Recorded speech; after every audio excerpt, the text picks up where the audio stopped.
हर हर महादेव। साथियों, आज मोक्षदायिनी सप्तपुरियों के दर्शन करते हैं जो हिंदुओं के तीर्थ स्थल हैं। इस वीडियो में मैंने उत्तर से दक्षिण का क्रम लिया है, जिसमें सबसे पहले आता है हरिद्वार। जय मां गंगे। साथियों, आज हरिद्वार में मां गंगा में स्नान करके तन मन और बुद्धि को पवित्र करते हैं। हरिद्वार भारत का बहुत ही प्राचीन तीर्थ है और यह पंच तीर्थ के लिए विख्यात है। एक है हर की पौड़ी, जिसे गंगा द्वार भी कहते हैं।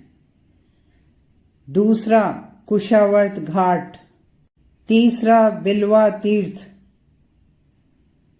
जो मनसा देवी मंदिर है, और चौथा नील पर्वत पे स्थित मां चंडी का मंदिर। हर की पौड़ी में ब्रह्म कुंड पवित्र माना जाता है और गंगा जी की आरती शाम को देखने योग्य होती है। यात्री मां गंगा में दिए भेंट करते हैं, फूलों की, धूप बत्ती की, दियों की नाव बनाकर गंगा जी में भेंट की जाती है। बिल्व तीर्थ जो हिमालय की दक्षिणी पर्वत श्रृंखला शिवालिक पहाड़ियों पर बिल्व पर्वत पर स्थित है, इसीलिए बिल्व तीर्थ के नाम से जाना जाता है। मां मनसा देवी का मंदिर एक सिद्ध पीठ है, जहां मां शक्ति स्वरूप मनसा देवी सच्चे भक्तों की सभी मनोकामनाएं पूर्ण करती हैं। भगवान शिव के मन से उत्पन्न हुई मनसा देवी वासुकी नाग की बहन मानी जाती हैं। अपनी मनोकामना पूरी करने के लिए भक्त मंदिर में स्थित एक पेड़ पर धागा बांधते हैं, मां को नारियल, फल, माला, धूप बत्ती, श्रृंगार का सामान भेंट करते हैं और इच्छा पूरी होने पर पेड़ से धागा खोलने भी आते हैं। मनसा देवी मंदिर हरिद्वार से 3 किलोमीटर की दूरी पर है। यहाँ मां की 2 प्रतिमाएं हैं। एक प्रतिमा में 3 मुख और 5 भुजाएं हैं, जबकि अन्य प्रतिमा की 8 भुजाएं हैं। मंदिर तक पहुंचने के लिए 1.5 किलोमीटर की खड़ी चढ़ाई चढ़नी पड़ती है, लेकिन ज्यादातर यात्री केबल कार से जाना पसंद करते हैं। मां चंडी देवी का मंदिर हरिद्वार में ही हिमालय की सबसे दक्षिणी पर्वत श्रृंखला शिवालिक पहाड़ियों के पूर्वी शिखर पर नील पर्वत पर स्थित है। मंदिर की मूर्ति 8वीं शताब्दी में आदि शंकराचार्य जी द्वारा स्थापित बताई जाती है। वर्तमान मंदिर 1929 में कश्मीर के राजा सूचत सिंह द्वारा बनवाया हुआ बताया जाता है। मां चंडी के मंदिर भी केबल कार्स के द्वारा जा सकते हैं। यहाँ लाखों भक्त चंडी चौदस नवरात्रों में कुंभ और अर्धकुंभ मेलों के समय मां मनसा देवी के मंदिर और मां चंडी देवी के मंदिर जरूर जाते हैं। चंडी देवी के मंदिर के पास ही हनुमान जी की मां अंजना देवी का मंदिर है। हरिद्वार भारत का सबसे प्राचीन तीर्थ है और मायापुरी भी कहलाता है। यहाँ पौराणिक कथाओं के अनुसार समुद्र मंथन के बाद अमृत की बूंदें गिरी। भारत में 4 जगहों पर कुंभ मेला लगता है। हरिद्वार के अलावा नासिक, उज्जैन, प्रयागराज में कुंभ का मेला लगता है। चारों धामों की यात्रा करने वाले तीर्थयात्री हरिद्वार में स्नान करके ही आगे बढ़ते हैं। गंगा जी पाप नाशक हैं। नारद पुराण के अनुसार कृष्ण पक्ष में षष्ठी से लेकर अमावस तक 10 दिन गंगा जी पृथ्वी पर निवास करती हैं। शुक्ल पक्ष की प्रतिपदा से लेकर 10 दिन पाताल में वास करती हैं। फिर शुक्ल पक्ष की एकादशी से कृष्ण पक्ष की पंचमी तक 10 दिन स्वर्ग में वास करती हैं। इसलिए वे त्रिपथगा कहलाती हैं। सतयुग में सब तीर्थ उत्तम होते हैं।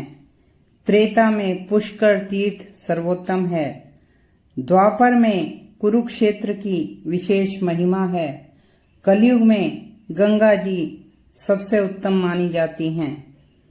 कलयुग में गंगा जी के अलावा सब तीर्थों की शक्ति कुछ कम हो जाती है। सर्वव्यापक चिन्मय रूप भगवान विष्णु का द्रव रूप गंगा जी हैं। हरिद्वार प्रयाग गंगा सागर संगम में मां गंगा का स्नान अधिक फलदायी होता है। हरिद्वार का भारत माता मंदिर जो बहुमंजिला मंदिर है वह भी देखने योग्य है। कनखल का दक्षेश्वर महादेव मंदिर और मकर वाहिनी मंदिर मां गंगा का ये स्थान भी हरिद्वार में देखने योग्य हैं। यहाँ पतंजलि योग पीठ भी प्रसिद्ध है। हरिद्वार आयुर्वेदिक औषधियों के लिए, प्राचीन गुरुकुल कांगड़ी विश्वविद्यालय के लिए और राजाजी नेशनल पार्क जो हरिद्वार के साथ ही है इसके लिए भी हरिद्वार प्रसिद्ध है। हरिद्वार में पंडित वंशावली रजिस्टर भी रखते हैं जिसे जीनियोलॉजी रिकॉर्ड्स कहते हैं। गंगा जी हरिद्वार तक पहाड़ों के बीच रहती हैं, फिर मैदान में आ जाती हैं। गंगा जी में स्नान, दान, पूजन, जप तथा पितरों का तर्पण कोटि गुना फल देता है। देह त्याग के समय गंगा जल मिले या गंगा जल का स्पर्श हो जाए या कोई पवित्र मनुष्य गंगा जी का स्मरण ही कर ले तो परम गति पाता है। नारद पुराण के अनुसार जिस पुण्यकर्मा मनुष्य की अस्थियां गंगा जी के जल में पहुंचाई जाती हैं उसकी ब्रह्मलोक से किसी प्रकार की पुनरावृत्ति नहीं होती। गंगा जी का महत्व हमारे जीवन में, हमारी सभ्यता, हमारी संस्कृति में ऐसा ही है जैसे शरीर में प्राण का। जय मां गंगे।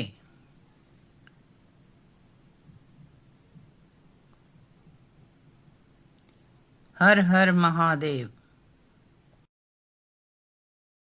जय श्री राधे कृष्ण। अब दर्शन करते हैं भगवान कृष्ण के जन्म स्थान मंदिर के, जो उत्तर प्रदेश के मथुरा जिले में है। यह यमुना नदी के किनारे है और इसे ब्रज भूमि कहते हैं। मथुरा सप्तपुरियों में से एक पवित्र नगरी है और इसका धार्मिक ही नहीं ऐतिहासिक और प्रागैतिहासिक काल से महत्व रहा है। यह भगवान कृष्ण की जन्मभूमि है। भगवान कृष्ण जो आदर्श योगी, गुरु, योद्धा, गृहस्थ और नेता हैं। श्री कृष्ण जन्मस्थान मंदिर में बहुत से मंदिर हैं, किंतु मुख्य 3 मंदिर हैं इस परिसर में। एक भगवान कृष्ण का केशव देव मंदिर, दूसरा जहां द्वापर युग में भगवान कृष्ण ने जन्म लिया वह गर्भगृह और कारागार। तीसरा, भागवत भवन। भागवत भवन में प्रमुख मूर्तियां श्री राधा श्री कृष्ण की हैं। ये मूर्तियां 6 फीट ऊंची हैं और इनके दाईं ओर भगवान जगन्नाथ, बलराम और सुभद्रा जी के मंदिर हैं और बाईं ओर श्री राम, सीता जी और लक्ष्मण जी का मंदिर है। जगन्नाथ जी के मंदिर के सामने चैतन्य महाप्रभु की मूर्ति है और श्री राम जी के मंदिर के सामने हनुमान जी की मूर्ति है। इस परिसर में दुर्गा जी का मंदिर और भगवान शिव का पारद शिवलिंग मंदिर भी है। भागवत भवन की छत, दीवारें और स्तंभ सभी भगवान श्री कृष्ण के जीवन से जुड़े प्रसंगों से चित्रित हैं। गर्भगृह के साथ योगमाया मां का मंदिर है जो अष्टभुजी हैं। दीवारों पर ताम्रपत्र के ऊपर भगवत गीता उकेरी गई है। मंदिर परिसर में ही आयुर्वेद भवन है, अंतर्राष्ट्रीय अतिथि गृह है, दुकानें हैं, पुस्तकालय है और खुला मैदान है जहां पर श्री कृष्ण लीलाएं आयोजित की जाती हैं। मंदिर में एक पवित्र कुंड भी है। यह भारत की बहुत ही प्राचीन धार्मिक और पवित्र नगरी है। यह मंदिर कई बार विदेशी आक्रमणकारियों द्वारा तोड़ा गया, लूटा गया और कई बार आस्थावान शासकों ने और धनी लोगों ने मंदिर को बनवाया। वर्तमान मंदिर 1953 से 1982 तक बनाया गया। पौराणिक कथाओं के अनुसार मथुरा के शासक कंस ने देवकी और वासुदेव को कारागृह में डाल रखा था क्योंकि उन्हें आकाशवाणी में पता चला कि देवकी का 8वां पुत्र कंस का काल होगा। यहीं कारागृह में भगवान श्री कृष्ण का जन्म हुआ और कहा जाता है भगवान के पड़पोते वज्रनाभ ने यहाँ सबसे पहले जन्म स्थान पर ही मंदिर बनवाया था, जो लगभग 5000 साल से भी पुरानी बात है। 16वीं शताब्दी में यहाँ वैष्णव संत चैतन्य महाप्रभु और वल्लभाचार्य आए थे।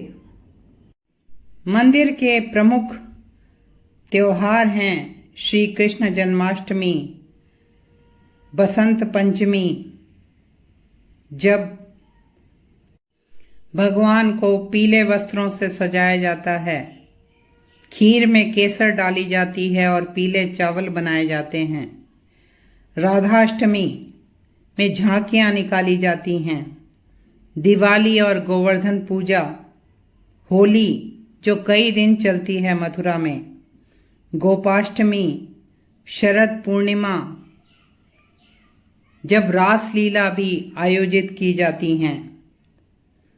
मंदिर लाइटों से, फूलों से और धार्मिक ध्वजों से सजाया जाता है। पूजा अर्चनाओं से सारा वातावरण दिव्य हो जाता है। श्री कृष्ण जन्माष्टमी के अवसर पर जब मध्य रात्रि में शंख ध्वनि और घंटियां बजती हैं मंदिरों में और सब जगह हरे कृष्ण की गूंज उठती है, तो सारा वातावरण प्रभुमयी हो जाता है। अभिषेक के बाद भगवान को पंचामृत भेंट किया जाता है, 56 भोग चढ़ाए जाते हैं, जिनमें प्रमुख होता है माखन मिश्री, पेड़ा, खीर और मालपुआ, रबड़ी। श्रद्धालु अपना व्रत खोलते हैं और दिव्यता के साथ भगवान से जुड़ जाते हैं। भगवान श्री कृष्ण को झूला झुलाया जाता है। मथुरा नगरी को नमस्कार। जय श्री राधे कृष्ण।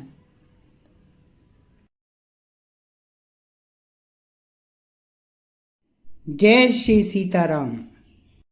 अब दर्शन करते हैं पावन अयोध्या नगरी के। अयोध्या को साकेत या राम नगरी भी कहते हैं। यह उत्तर प्रदेश में है। इस नगर का धार्मिक ही नहीं, ऐतिहासिक महत्व भी है। यह पवित्र सरयू नदी के तट पर बसा हुआ नगर है। इतिहास में इसे कौशल जनपद भी कहा जाता था। यहाँ प्राचीन काल में सूर्यवंशी राजाओं ने शासन किया। यह भगवान श्री राम की जन्मभूमि है।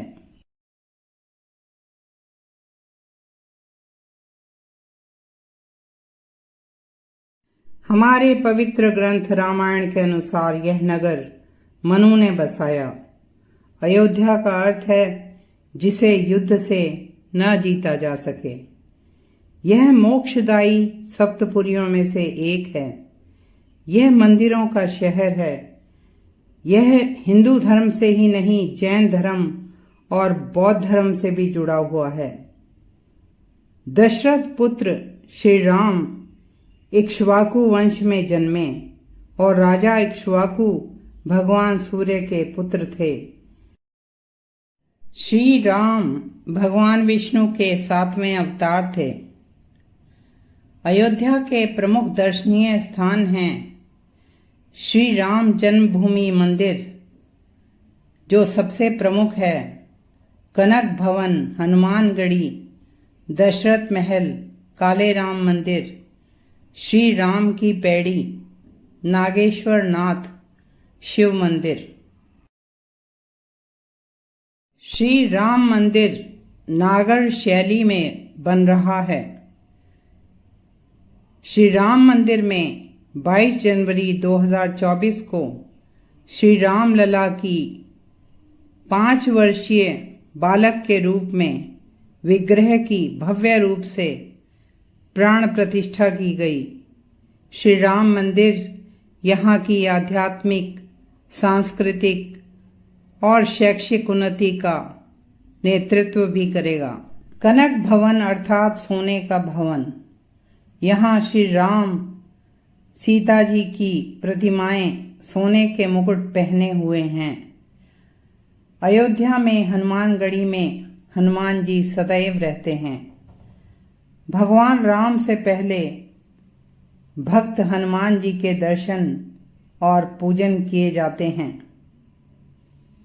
यह स्थान ऊंचे टीले पे है और चढ़ने के लिए 76 सीढ़ियां हैं। यहाँ छोटी दीपावली की आधी रात को संकट मोचन भगवान का जन्मदिन मनाया जाता है। पवित्र सरयू नदी में स्नान करने से पहले हनुमान जी से आज्ञा लेनी होती है। हनुमान जी यहाँ बाल रूप में मां अंजनी की गोद में बैठे हैं। यह प्रतिमा मालाओं से सजी रहती है। अयोध्या में त्रेता के ठाकुर और काले राम मंदिर भी प्रसिद्ध मंदिर हैं। नागेश्वर नाथ अति प्राचीन शिव मंदिर है, जो कहा जाता है श्री राम जी के पुत्र कुश द्वारा बनाया गया था। श्री राम जी की पैड़ी में प्रतिदिन संध्या आरती देखने योग्य होती है। पावन सरयू नदी की इस संध्या आरती की कुछ झलक देखें।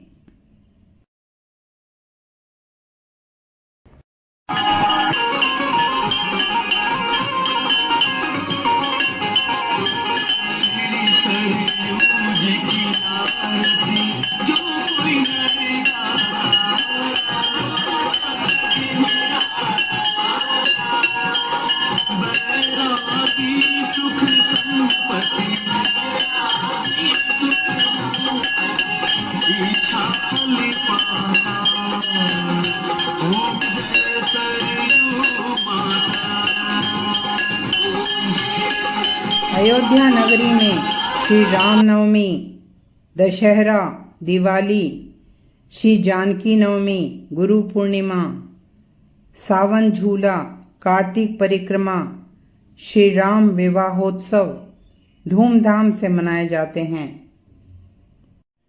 महर्षि वशिष्ठ ने भगवान का नाम श्री राम रखा, क्योंकि राम शब्द बुद्धि, शरीर और आत्मा को शक्ति देता है।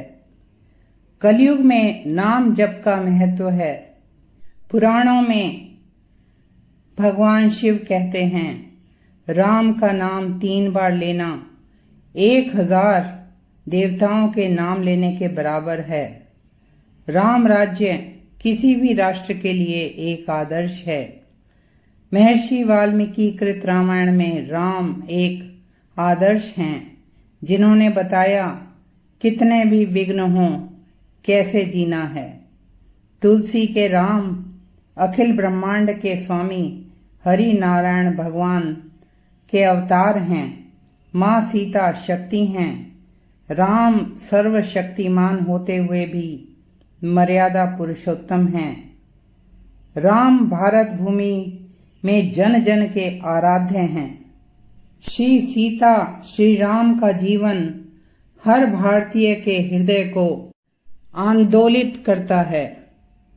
हर भारतीय की आत्मा श्री सीताराम का अनुसरण करना चाहती है। श्री सीताराम की संस्कृति और आदर्श भारत में ही नहीं, विश्व भर में प्रसिद्ध हैं।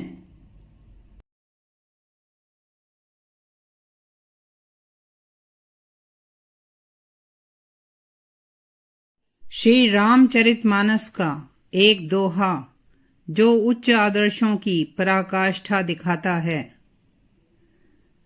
भरत सील गुरु सचिव समाजू, सकुच स्नेह विवश रघुराजू, प्रभु करी कृपा पांवरी दीनी, सादर भरत शीस धरि लीनी। जय श्री सीताराम।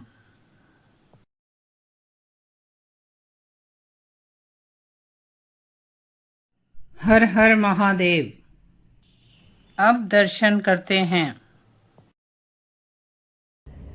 12 ज्योतिर्लिंगों में शिवजी को अत्यंत प्रिय प्रसिद्ध काशी विश्वनाथ मंदिर के।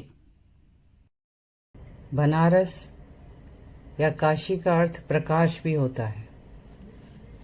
यह मंदिर काशी में गंगा के पश्चिमी किनारे पे स्थित है। यहाँ भगवान श्री विश्वनाथ कहलाते हैं। यह भगवान शिव का स्वर्ण मंदिर भी कहलाता है। इस मंदिर को बहुत प्राचीन बताया जाता है, किंतु नवीन जो मंदिर है उसे अकबर के समय राजा मानसिंह ने और 1780 में इंदौर की मराठा महारानी अहिल्याबाई होलकर ने बनवाया। इस तीर्थ पर भी बर्बर आक्रांताओं के आक्रमण हुए और हर बार श्रद्धालुओं ने, भक्तों ने मंदिर का पुनर्निर्माण करवाया। काशी सप्तपुरियों में से एक है। भगवान शिव इस क्षेत्र के राजा हैं। यहाँ गंगा में स्नान और काशी विश्वनाथ के दर्शन मोक्ष का द्वार खोल देते हैं। मंदिर 3 भागों में विभक्त है। 2 भागों के ऊपर शिखर हैं, एक भाग के ऊपर गुंबद है। एक शिखर और गुंबद स्वर्ण पत्रों से सुसज्जित है। एक शिखर पर झंडा और त्रिशूल भी है। यहाँ हर दिन हजारों भक्त दर्शन के लिए आते हैं। कहा जाता है 1835 में महाराणा रणजीत सिंह ने मंदिर के गुंबद पर स्वर्ण पत्र चढ़ाने के लिए 1 टन सोना भेंट किया। अन्य राज परिवार और धनी व्यक्ति भी मंदिर में समय समय पर कीमती भेंट करते थे। दिसंबर 2021 में काशी विश्वनाथ कॉरिडोर का प्रधानमंत्री श्री नरेंद्र मोदी जी ने इनॉग्रेशन किया,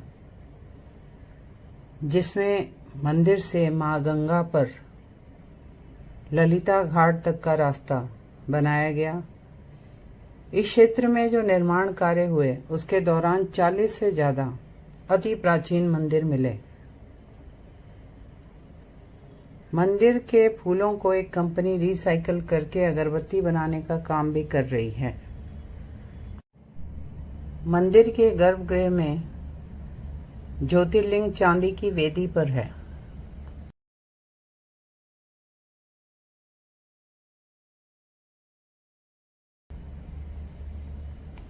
मुख्य मंदिर के साथ काल भैरव, कार्तिकेय, अविमुक्तेश्वर, विष्णु भगवान, गणेश जी, शनि भगवान, शिव पार्वती के छोटे मंदिर भी हैं। मंदिर परिसर के उत्तर की ओर एक ज्ञानवापी कुआं है। कहा जाता है कि मुगल आक्रमण के समय मंदिर के मुख्य पुजारी को शिवलिंगम को लेकर इसी कुएं में कूदना पड़ा।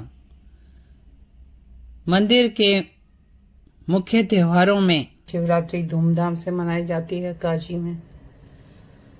फाल्गुन शुक्ल एकादशी को यहाँ रंग भरी एकादशी कहते हैं, जहाँ मंदिर डमरू के स्वर से गूंज जाता है और मणिकर्णिका घाट पर भोले के भक्त चिता भस्म से होली खेलते हैं। मान्यता है कि गौना कराने के दूसरे दिन बाबा विश्वनाथ ने महाशमशान पर अपने गणों के साथ होली खेली थी। एक और मुख्य त्योहार है बसंत पंचमी, जहां बाबा को तिलक किया जाता है। पौराणिक काल से मंदिर का हिंदू धर्म में महत्व है। यहाँ दर्शन के लिए आदि शंकराचार्य, गोस्वामी तुलसीदास, गुरु नानक देव जी, रामकृष्ण परमहंस, स्वामी विवेकानंद, स्वामी दयानंद सरस्वती आदि महापुरुष आए। एक हिंदू के लिए काशी विश्वनाथ और भगवान रामेश्वरम के दर्शन अनिवार्य हैं। कुछ श्रद्धालु जीवन के अंतिम दिनों में यहाँ रहना चाहते हैं ताकि उनकी मृत्यु इस पवित्र पुण्य तीर्थ में मोक्षदायी हो। काशी एक ऐसा क्षेत्र है जहाँ मृत्यु का स्वागत और मृत्यु पर नित्य व उत्सव होता है। जहाँ शमशान, जो जीवन का अंतिम चरण और शाश्वत सत्य है, वहाँ भी फागुन मनाया जाता है। हिंदू धर्म में माना जाता है कि प्रलय काल में भी काशी क्षेत्र का लोप नहीं होता। प्रलय के समय भगवान शंकर इसे अपने त्रिशूल पर धारण कर लेते हैं और सृष्टि काल आने पर इसे नीचे उतार देते हैं। काशी का ऐसा महात्म्य है। हर हर महादेव। ओम नमः शिवाय। अब दर्शन करते हैं उज्जैन के महाकाल के। उज्जैनी नगर शिप्रा नदी के दाएं किनारे पर मध्य प्रदेश में स्थित है। यह सप्तपुरियों में से एक है। और भारत का नाभि स्थान कहलाता है। यह स्थान प्राचीन ग्रंथों में अनेक नामों से प्रसिद्ध है, जैसे अवंतिका, उज्जैन, अमरावती, शिवपुरी, चूड़ामणि, प्रतिकल्प आदि। उज्जैन प्राचीन काल से ही एक व्यापारिक केंद्र था। यह विद्वानों की नगरी थी। यहाँ भक्त स्नान, दान, श्राद्ध तर्पण करते हैं। 12 सालों में यहाँ सिंहस्थ पर्व में कुंभ मेला होता है। इस स्थान पर अनेक महान कवि, शासक और तपस्वी रहे। यह भगवान शिव की तपोभूमि है। इस कारण यहाँ भगवान जागृत हैं। यहाँ महाकाल वन में भगवान विष्णु ने ब्रह्मा जी की प्रार्थना पर जगत कल्याण के लिए कुशा का आसन ग्रहण किया। इसलिए उज्जैन को कुशास्थली भी कहते हैं। यह क्षेत्र हमारे त्रिदेवों को, भगवान ब्रह्मा, विष्णु, महेश को प्रिय है। ब्रह्मा जी के वरदान से जब त्रिपुरासुर अत्याचारी हो गया तो भगवान शिव ने त्रिपुरासुर का वध किया और इसी विजय की खुशी में यह नगर उज्जैनी कहलाया। भगवान ने महाकाल वन में ही अंधकासुर को भी मारा था। स्कंद पुराण के अनुसार उज्जैन में 84 महादेव, 64 योगिनियां, 8 भैरव और 6 विनायक हैं। महाकाल मंदिर पुराणों के अनुसार प्रजापिता ब्रह्मा जी द्वारा स्थापित बताया जाता है। यह 12 ज्योतिर्लिंगों में से एक है और यह स्थान प्रागैतिहासिक काल से ही पूजन स्थान रहा होगा। 6ठी शताब्दी ईसा पूर्व में मंदिर का वर्णन है। उज्जैन में मिले पंचमार्ग सिक्कों में भगवान शिव बने हुए हैं। यहाँ की लोक कथाओं के अनुसार यहाँ भगवान शिव ने अपने एक भक्त राजा चंद्रसेन की रक्षा के लिए महाकाल रूप धारण किया और उसके शत्रुओं का नाश किया। फिर अपने भक्तों के आग्रह और प्रार्थना पर भगवान ने यहीं रहना स्वीकार किया। पुराना मंदिर लकड़ी के स्तंभों पर बना था, लेकिन आज जो मंदिर है वह मराठा, भूमिजा और चालुक्य शैली में बना है। महाकालेश्वर पूरे भारत के ईष्ट हैं। भारत के समय के काल के ईष्ट हैं। मंदिर की 5 मंजिलें हैं। उनमें एक मंजिल तो अंडरग्राउंड है और मंदिर के चारों ओर ऊंची दीवारें हैं। पास में एक पवित्र जलकुंड कोटि तीर्थ कहलाता है। मंदिर के भव्य शिखर और प्रवेश द्वार हैं। शिखर आकाश को छूता हुआ प्रतीत होता है। गर्भगृह में भगवान का शिवलिंग स्वयंभू है और दक्षिणमुखी है।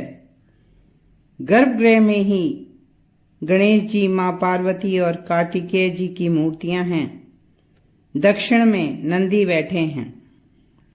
महाकाल मंदिर के गर्भगृह की ऊपर की मंजिल में ओंकारेश्वर महादेव की मूर्ति है। तीसरी मंजिल में नागचंद्रेश्वर की मूर्ति है, जो दर्शनों के लिए नाग पंचमी में ही खोली जाती है। भगवान शिव उज्जैन के शासक हैं। मंदिर में मां पार्वती जी का छोटा मंदिर, राम मंदिर बने हैं और महाकाल मंदिर एक शक्तिपीठ भी है। यहाँ देवी महाकाली कहलाती हैं और शिव सती कथा प्रसंग के अनुसार यहाँ माँ का ऊपर का होंठ गिरा। मंदिर की भस्म आरती का भक्तों में विशेष महत्व है, जो सुबह 4 बजे होती है। भगवान का जलाभिषेक और भस्म लगाई जाती है। प्रसाद के रूप में यह भस्म ही दी जाती है, जिसे हम अपने को पवित्र करने के लिए माथे पर लगाते हैं। इसके लिए टिकट्स, स्पेशल पास लेने होते हैं, जो ऑनलाइन भी मिल सकते हैं। श्री महाकाल लोक कॉरिडोर बनने से इस स्थान की सुंदरता, प्रसिद्धि और बढ़ गई है। टूरिज्म भी काफी बढ़ गया है। कॉरिडोर के प्रवेश पर नंदी द्वार और पिनाकी द्वार बनाए गए हैं। यहाँ 108 स्तंभों वाला भगवान शिव के तांडव नृत्य की मुद्राएं दिखाते हुए महाकाल पथ बना हुआ है। लगभग 200 मूर्तियां भगवान शिव और मां शक्ति से संबंधित बनाई गई हैं। म्यूरल वॉल पर शिव पुराण की कहानियां उकेरी गई हैं। बीच में कमल तालाब है, जिसमें फव्वारों की शोभा, और बीचों बीच भगवान शिव स्थित हैं। मंदिर के प्रमुख त्योहार नवरात्रि और शिवरात्रि हैं, जब यहाँ मेले का आयोजन भी किया जाता है और पूरी रात पूजा होती है। भगवान महाकाल अपने भक्तों को रोग, दोष और मृत्यु के भय से मुक्त करते हैं और अपनी संरक्षण में रखते हैं। हर हर महादेव। जय श्री राधे कृष्ण। साथियों, अब दर्शन करते हैं गुजरात राज्य में स्थित देवभूमि द्वारका के, जो द्वारकामती मोक्षपुरी, मोक्ष का द्वार भी कहलाती है। द्वारका गोमती और अरब सागर के किनारे ओखा मंडल प्रायद्वीप के पश्चिमी तट पर 2500 वर्ष से भी पुराना बसा हुआ तीर्थ स्थल है। द्वारका भगवान विष्णु के 108 दिव्य देशम में से एक है। 8वीं शताब्दी में आदि गुरु शंकराचार्य जी द्वारा स्थापित 4 धामों में से यह एक धाम है और भारत की प्राचीन पवित्र सप्तपुरियों में से एक है।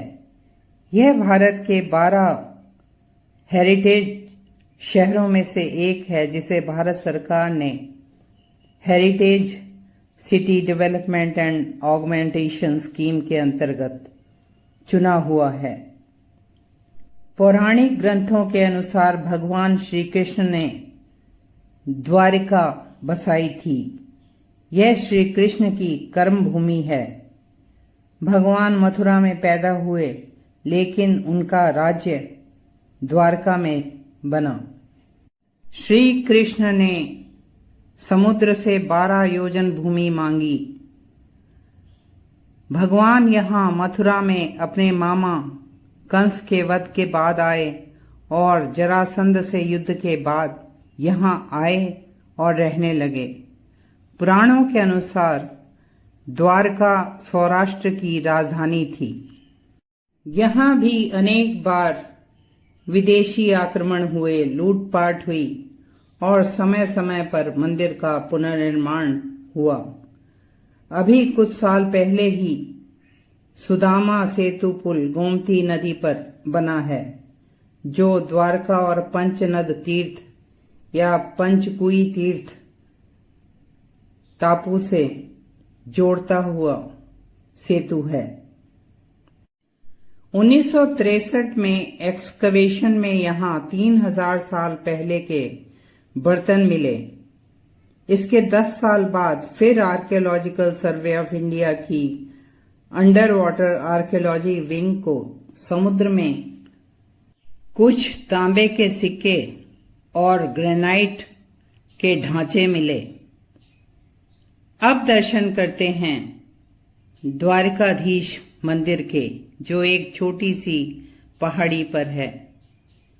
द्वारका शहर के पूर्व में मोक्ष द्वार है। द्वार पर जय विजय की मूर्तियां हैं, जो वैकुंठ में भगवान के महल के द्वारपाल हैं। गोमती के दक्षिण में 5 कुएं हैं। उनमें से निष्पाप कुंड में नहाने के बाद यात्री इन 5 कुओं के पानी से कुल्ले करते हैं और फिर जगत मंदिर या रणछोड़ जी के मंदिर में दर्शन के लिए जाते हैं। दूसरा स्वर्ग द्वार कहलाता है, जो गोमती नदी की ओर जाता है। इस भव्य मंदिर में भगवान श्री कृष्ण रणछोड़ जी कहलाते हैं। मंदिर चालुक्य शैली में उसी स्थान पर बना बताया जाता है जहां भगवान का महल था। यहाँ गर्भगृह में भगवान श्री कृष्ण की 4 फीट ऊंची काले पत्थर की प्रतिमा है। मूर्ति में चुंबकीय शक्तियां बताई जाती हैं, जो चांदी के सिंहासन पर विराजित हैं। मूर्ति पर हीरे मोती सोने की मालाएं, कीमती वस्त्र चमचमाते हैं। भगवान के चतुर्भुजों में शंख, सुदर्शन चक्र, गदा और कमल फूल शोभा पा रहे हैं। सिर पर सोने का मुकुट सुशोभित है। चौखटों पर चांदी के पत्र सजे हैं। मुख्य मंदिर की 5 मंजिलें हैं और यह मंदिर 140 फीट ऊंचा है। इसमें 72 स्तंभ हैं। कहा जाता है मंदिर का प्रबंधन वल्लभाचार्य जी के वंशज करते हैं। श्रद्धालु मंदिर में परिक्रमा करते हैं और भगवान को फूल और तुलसी भेंट करते हैं। मुख्य मंदिर के सामने एक लंबा चौड़ा 100 फीट ऊंचा जगमोहन है, जिसकी 5 मंजिलें हैं। 60 स्तंभ हैं। मुख्य मंदिर के दक्षिण में दुर्वासा जी का, श्री विक्रम जी का, प्रद्युम्न जी का, कुशेश्वर भगवान जी शिवलिंग के रूप में मां पार्वती के साथ एक मंदिर में हैं। कुशेश्वर मंदिर के साथ अंबा जी का, देवकी माता का, गरुड़ जी का मंदिर है। रणछोड़ जी के मंदिर के पास श्री राधा जी का, रुक्मणी जी का, सत्यभामा जी का, जामवती जी के छोटे छोटे मंदिर हैं और इसके दक्षिण भाग में भगवान का भंडारा और उसके दक्षिण में शारदा मठ है, जिसे आदि गुरु शंकराचार्य जी ने स्थापित किया था। रणछोड़ जी के मंदिर की ऊपरी मंजिलों में भगवान की सेज, झूलने का झूला, खेलने की चौपड़ भी है। दीवारों में बड़े बड़े शीशे लगे हैं। मंदिर में साक्षी गोपाल, लक्ष्मी नारायण और गोवर्धन नाथ जी के मंदिर भी हैं। मंदिर के ऊपर शीर्ष पर भक्तों की आस्था का प्रतीक तिकोना ध्वज लहराता है, जिसकी लंबाई 52 गज होती है। इस पर सूरज और चांद बने होते हैं और जब तक ये सूरज और चांद ध्वज में रहेंगे, तब तक धरती पर भगवान श्री कृष्ण का राज्य रहेगा। मंदिर के मुख्य त्योहार हैं श्री कृष्ण जन्माष्टमी, रुक्मणी विवाह, तुलसी विवाह। रणछोड़ जी के मंदिर के दर्शन के बाद तीर्थयात्री पानी के रास्ते बैठ द्वारका जाते हैं। कहा जाता है, बैठ द्वारका दर्शन के बिना द्वारका तीर्थ दर्शन पूरा नहीं होता। यहाँ भी गोमती द्वारका की तरह बड़ी 4 दीवारी है, जिसके भीतर 5 बड़े बड़े महल हैं। पहला भगवान श्री कृष्ण का, दक्षिण में सत्यभामा जी और जामवती जी का, उत्तर में रुक्मणी जी और राधा जी के 5 सुंदर सुंदर महल हैं। यहाँ आकर भगवान की झलक पाकर भक्त भाव विभोर हो जाते हैं और एक नई ऊर्जा का संचार होता है। भगवान हमारी श्रद्धा और समर्पण ही तो चाहते हैं। रणछोड़ जी के मंदिर के दर्शन के बाद एक पंक्ति श्रीमद् भागवत जी की सुनाती हूँ, जो एक अलौकिक ग्रंथ है। इसमें भगवान श्री कृष्ण उद्धव जी को भक्ति की महिमा बताते हुए कहते हैं, मैं सर्वथा भक्तों के अधीन हूँ और पराधीन हूँ। मेरे साधु हृदय भक्तों ने मेरे हृदय को अपने हाथ में कर रखा है। मैं उन भक्तों का सदा ही प्यारा हूँ। जय श्री राधे कृष्ण।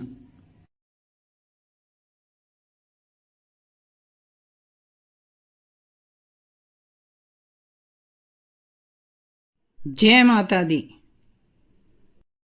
अब दर्शन करते हैं तीर्थ नगरी कांचीपुरम के, जो मोक्षदायी 7 पुरियों में से एक है।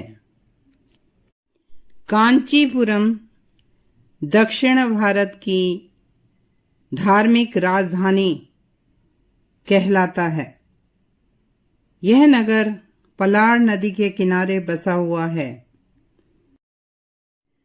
कांचीपुरम 1000 मंदिरों का शहर कहलाता है। Golden city of 1000 temples. यहाँ के मुख्य मंदिर हैं कैलाशनाथ मंदिर, कुमारकोट्टम मंदिर जो मुरुगन स्वामी का मंदिर है, कच्छपेश्वर मंदिर, वैकुंठ पेरुमल मंदिर, कामाक्षी मंदिर,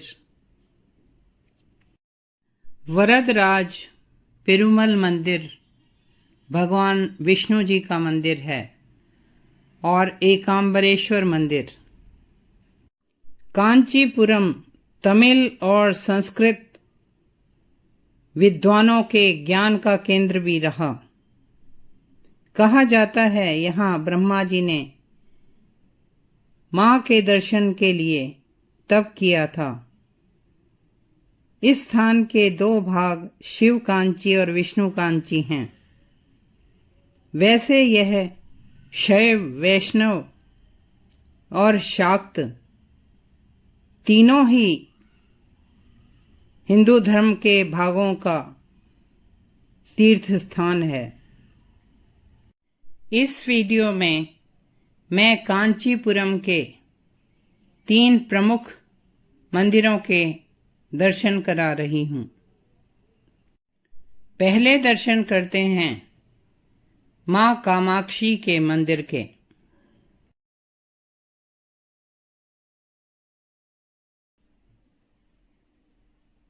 यह मंदिर कांचीपुरम में चेन्नई से लगभग 75 किलोमीटर की दूरी पर है। यह मंदिर कामकोटि पीठ भी कहलाता है। मां कामाक्षी प्रकृति, सुंदरता, शांति, समृद्धि, स्वास्थ्य, संतति और संतुलन की देवी हैं। जैसे पूर्वी भारत में मां कामाख्या हैं। यह मंदिर अपनी वास्तुकला और इतिहास के लिए प्रसिद्ध है। मंदिर परिसर में भगवान विष्णु का दिव्य देश भी है। भगवान विष्णु जो तिरुक्कालवनूर कहलाते हैं, भगवान विष्णु का वाराह रूप है और मां कामाक्षी के भाई हैं। इस शक्तिपीठ में शिव सती कथा प्रसंग के अनुसार मां की नाभि गिरी, इसलिए इसे नाभि पीठ भी कहते हैं और कहा जाता है कि यह मंदिर धरती के पूर्वी गोलार्ध का केंद्र है। यह मंदिर पल्लव शासकों ने बनवाया, फिर चोल और विजयनगर शासकों ने इसे बढ़ाया। कामाक्षी मंदिर 5 एकड़ भूमि पर फैला है। मंदिर में पहले 100 स्तंभों वाला हॉल, फिर 4 स्तंभों वाले हॉल के बाद गर्भगृह है। माता कामाक्षी यहाँ श्री माता त्रिपुर सुंदरी कहलाती हैं। गर्भगृह में मां की मूर्ति स्वयंभू है और मां पद्मासन में बैठी हुई मुद्रा में है। कामाक्षी मां का कन्या रूप है। गर्भगृह गायत्री मंडप कहलाता है। कामाक्षी मां की 4 भुजाओं में गन्ने का धनुष, कमल, पाश और अंकुश हैं। मां के साथ एक तोता है। माथे पर अर्धचंद्रमा सुशोभित है। मां के साथ 8 वाग्देवी हैं। मां को सुंदर साड़ियों और श्रृंगार से सजाया जाता है। गर्भगृह में एक चांदी का स्तंभ है जिसमें एक छेद है जो नाभि का प्रतीक है। पाषाण पर बना श्री चक्र ताजे कमल के फूलों से ढका रहता है। मुख्य मूर्ति के बाईं ओर अरूप लक्ष्मी और वाराही हैं और दाईं ओर विष्णु भगवान और स्वरूप लक्ष्मी हैं। गर्भगृह के द्वार को बिल्व द्वार कहा जाता है। मंदिर में पहले सोने की खड़ी हुई मुद्रा में मां की मूर्ति थी, जो मुस्लिम आक्रमणों से बचाने के लिए तंजावुर ले जाई गई। मंदिर के भव्य गोपुरम हैं जिनमें पौराणिक कथाएं उकेरी हुई हैं। एक भव्य सुनहरा ध्वज स्तंभ है। लोक कथाओं के अनुसार मंदिर में श्री यंत्र आदि शंकराचार्य जी ने स्थापित किया। उन्होंने मां की आराधना में सौंदर्य लहरी लिखी, जिससे पहले मां का रौद्र रूप था, फिर वह शांत हुआ। पौराणिक कथाओं के अनुसार देवता भंडकासुर से त्रस्त थे। उन्होंने उस असुर से छुटकारा पाने के लिए मां की तपस्या की। मां प्रकट हुई और भंडकासुर का वध किया। कामाक्षी मंदिर में मां की मूर्ति 3 रूपों में दिखती हैं: स्थूल, सूक्ष्म और शून्य। भगवान शिव ने मां कामाक्षी की 4 युगों में तपस्या की। ऋषि दुर्वासा अवतार में उन्होंने श्री चक्र स्थापित किया और सौभाग्य चिंतामणि कल्प या दुर्वासा संहिता लिखी, जिसके अनुसार कामाक्षी मंदिर में आज भी पूजा होती है। माता कामाक्षी ने यहाँ मिट्टी का शिवलिंग बनाकर भगवान शिव की आराधना की।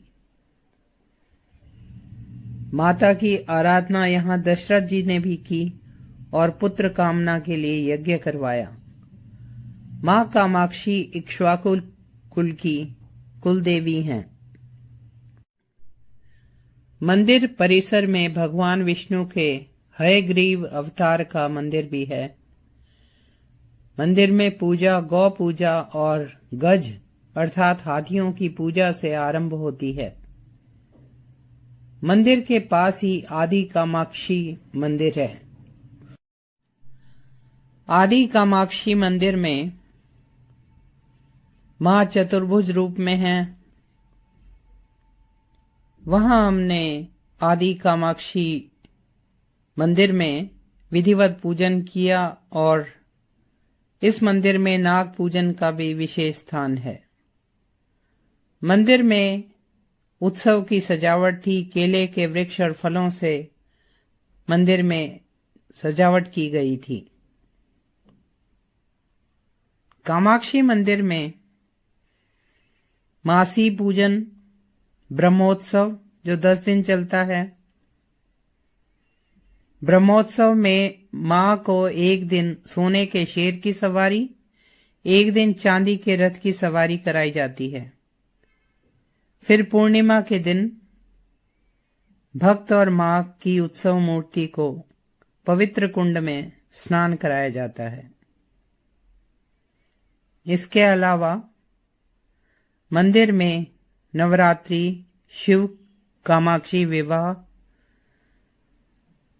जिसमें मां को नौका विहार भी कराया जाता है, शंकर जयंती, वसंत उत्सव धूमधाम से मनाए जाते हैं। शुक्रवार के दिन मां कामाक्षी के मंदिर में श्रद्धालुओं की बहुत अधिक भीड़ होती है। मां कामाक्षी सज्जनों की रक्षा करें। जय मां कामाक्षी।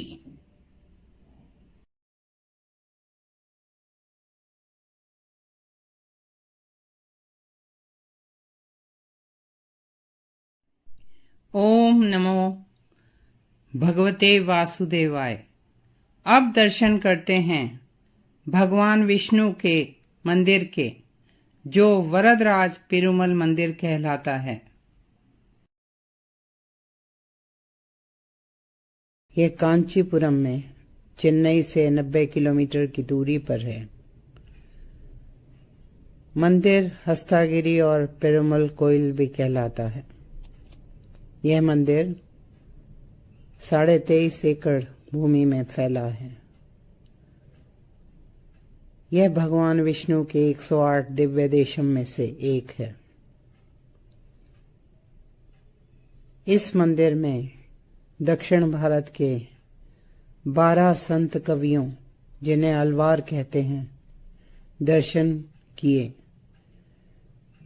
यहाँ वैष्णव वैशिष्ट अद्वैतवाद के संत रामानुजाचार्य रहे। मेरा कामाक्षी अम्मा का वीडियो और कल का एकांबरेश्वर मंदिर का वीडियो, आज का वरदराज पेरुमल मंदिर का वीडियो, ये तीनों मिलाकर कांचीपुरम का मुमूर्ति वासम अर्थात 3 शक्तियों का स्थान कहलाता है। 3 शक्तियां अर्थात शिव, मां भवानी और विष्णु भगवान।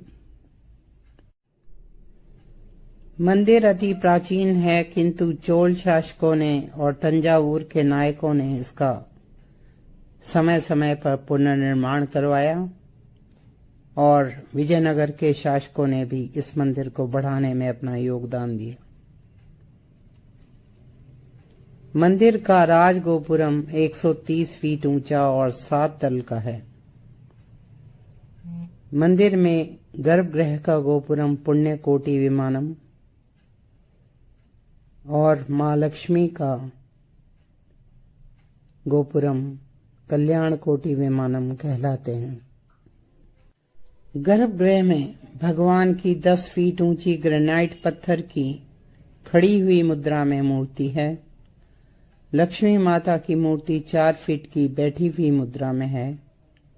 एक पहाड़ी पर भगवान नरसिंह का मंदिर है। मंदिर में रामानुजाचार्य और अन्य अलवार संत कवियों की मूर्तियां भी हैं। विजयनगर काल में मंदिर में पेंटिंग्स बनाई गईं। कृष्णदेव राय ने मंदिर में भगवान के उत्सवों के लिए रथ भेंट किया। मंदिर परिसर में 32 मंदिर, 19 विमान और अनेक नक्काशी वाले स्तंभों के हॉल हैं। एक 100 स्तंभों वाले हॉल में, जो विजयनगर काल का है, रामायण और महाभारत की कथाएं उकेरी गई हैं। मंदिर ऐतिहासिक दृष्टि से भी महत्वपूर्ण है। यहाँ 350 इंस्क्रिप्शंस अभिलेख मिले हैं जो चोल, चेर, पांड्य, काकतीय, होयसल और विजयनगर काल के हैं, जिनमें मंदिर को दी हुई भेंटों की जानकारी मिलती है। मंदिर में रति कामदेव, लक्ष्मी नारायण, लक्ष्मी नरसिंह भगवान, लक्ष्मी वाराह भगवान, लक्ष्मी हयग्रीव की सुंदर मूर्तियां हैं। मंदिर ऐसा बना है कि चैत्र पूर्णिमा के दिन गर्भगृह में सूर्य की किरणें पड़ती हैं। मंदिर की एक और विशेषता है कि यहाँ एक पत्थर पर एक चेन बनाई हुई है, जिससे पता चलता है कि मंदिर बनाने वाले वास्तुकार असाधारण प्रतिभा के धनी थे। मंदिरों में पशु पक्षियों का प्रयोग सदियों से होता रहा है, जैसे गज, सर्प, गरुड़, मोर, चूहा, सिंह ये भगवान के वाहन भी रहे हैं, इसलिए मंदिरों में बनाए जाते हैं। लेकिन इस मंदिर में सोने और चांदी की छिपकली छत पर बनी है और उनके साथ सूर्य और चांद बने हैं। इन छिपकलियों की कथा यह है कि महर्षि गौतम यहाँ भगवान विष्णु की पूजा के लिए अपने 2 शिष्यों से जल मंगवाते थे। एक दिन एक पानी भरे बर्तन में छिपकली गिर गई, जो शिष्यों को पता नहीं चला। महर्षि गौतम ने रुष्ट होकर दोनों शिष्यों को छिपकली बना दिया और कांची रहने का आदेश दिया। इसी कारण वहां एक छिपकली स्वर्ण पत्र से ढकी है और दूसरी चांदी के पत्र से।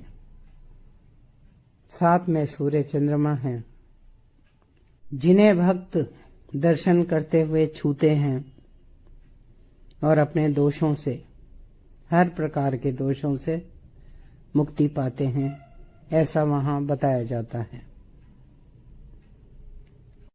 मंदिर में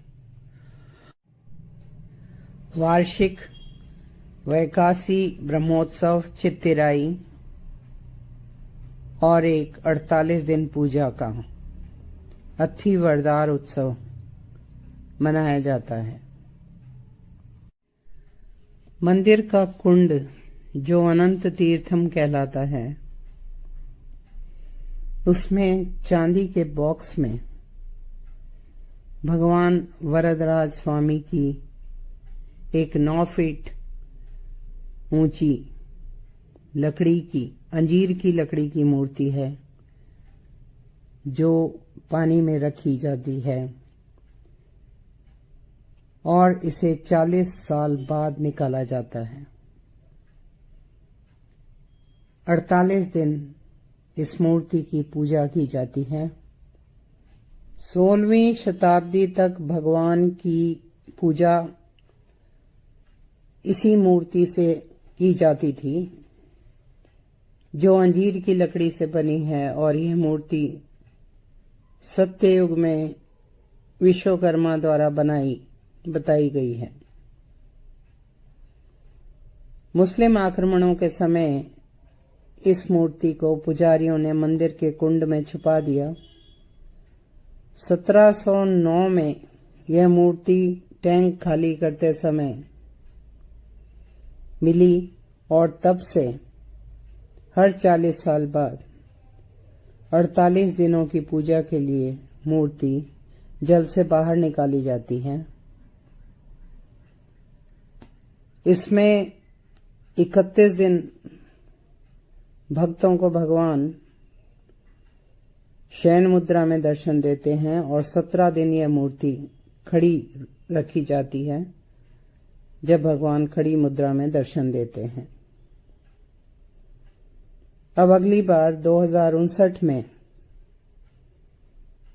यह उत्सव मनाया जाएगा, जब मूर्ति बाहर निकाली जाएगी। अत्थी वरदार उत्सव में भगवान के दर्शन के लिए लोग बहुत दूर दूर से आते हैं और इसके लिए विशाल और भव्य व्यवस्थाएं की जाती हैं ताकि श्रद्धालुओं को दिक्कत न हो। भगवान सब पर कृपा करें।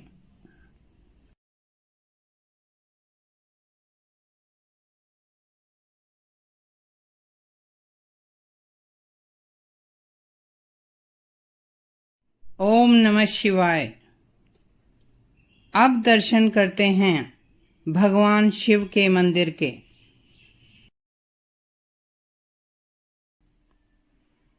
जो तमिलनाडु राज्य की तीर्थ नगरी कांचीपुरम में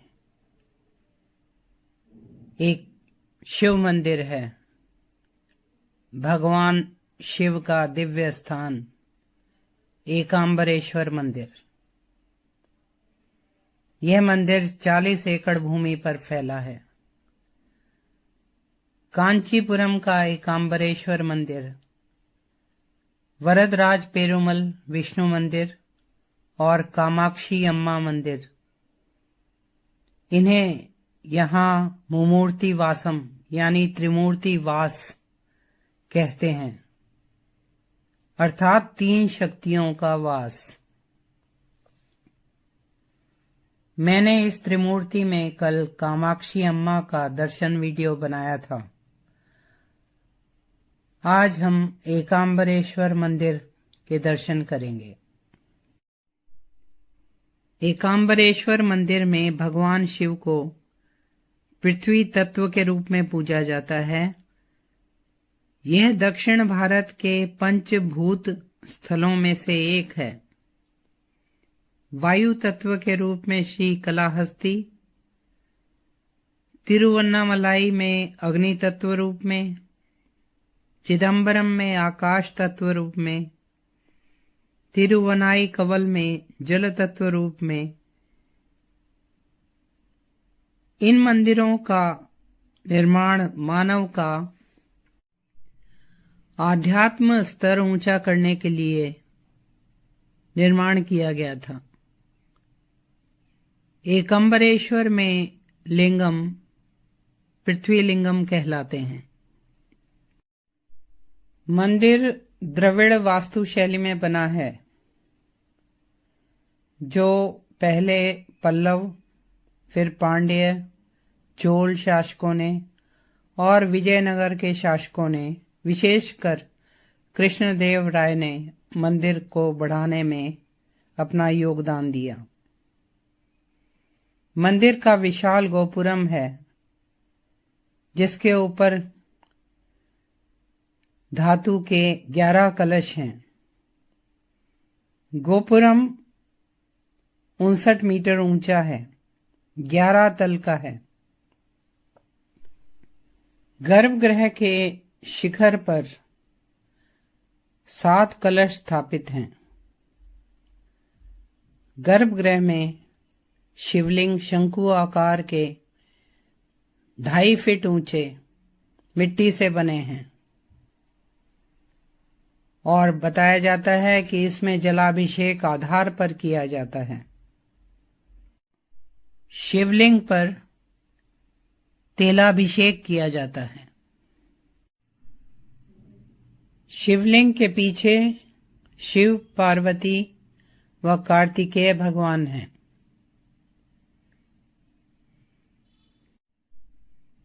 गर्भगृह के एक द्वार पर पीतल के सैकड़ों दीपक रखे हुए हैं, जो संध्या समय मंदिर को सदियों से जगमगाते होंगे। गर्भगृह के सामने 1000 स्तंभों वाला हॉल है। इसमें गलियारे में 1008 शिवलिंगम स्थापित हैं, जिन्हें कृष्णदेव राय ने स्थापित किया बताया जाता है। इस हॉल में उत्सवों की पालकियां भी रखी हुई थी, और गलियारे के दूसरी ओर नयनार संत कवियों की प्रतिमाएं हैं। मंदिर में हमने 1000 छोटे शिवलिंगों से बना शिवलिंग देखा और वहां पुजारी जी ने हमारे लिए विधिवत पूजन किया। मंदिर परिसर में मां काली का मंदिर भी है जो अष्टभुजी हैं और मां के शीश पर गंगा है।